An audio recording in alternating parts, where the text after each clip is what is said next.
السلام علیکم، آپ ہیں اردو پلانٹ کے ساتھ۔ حکایت نمبر 2، بے عیب ذات۔ حضرت شیخ سعدی رحمۃ اللہ علیہ بیان کرتے ہیں کہ ایک نوجوان بے حد حسین و جمیل تھا اور اس کے ساتھ ساتھ وہ نیک اتوار کا مالک بھی تھا۔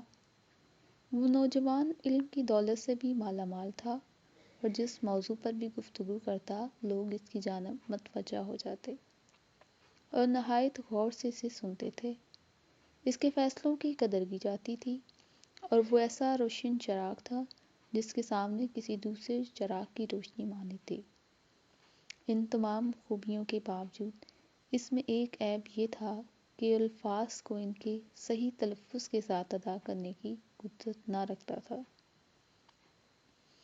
ایک روز ایک بزرگ کی محفل میں اس نوجوان کا ذکر ہوا تو میں نے اس نوجوان کی اس کمزوری کا ذکر کیا اور پھر اپنی رائے دیتے ہوئے کہا کہ میرے نزدیک اس کی گفتگو میں یہ نقص اس لیے ہے کہ اس کے سامنے کے دانت صحیح نہیں ہیں۔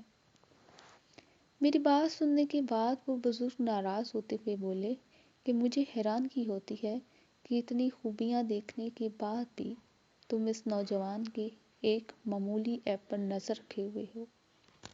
بہتر تو یہ ہے کہ انسان ہنر اور خوبیاں دوسروں کی ذات میں تلاش کرے اور عیب اپنی ذات کے دیکھے۔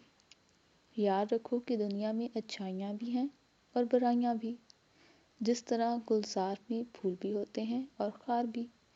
جس کا دل میلا ہو اسے ہر چیز میلی دکھائی دیتی ہے اور جس دل کا دل روشن ہو اسے ہر چیز روشن نظر آتی ہے۔ حضرت شیخ سعدی رحمۃ اللہ علیہ اس حکایت میں بیان کرتے ہیں کہ بے عیب ذات صرف اللہ تعالیٰ ہی کی ہے۔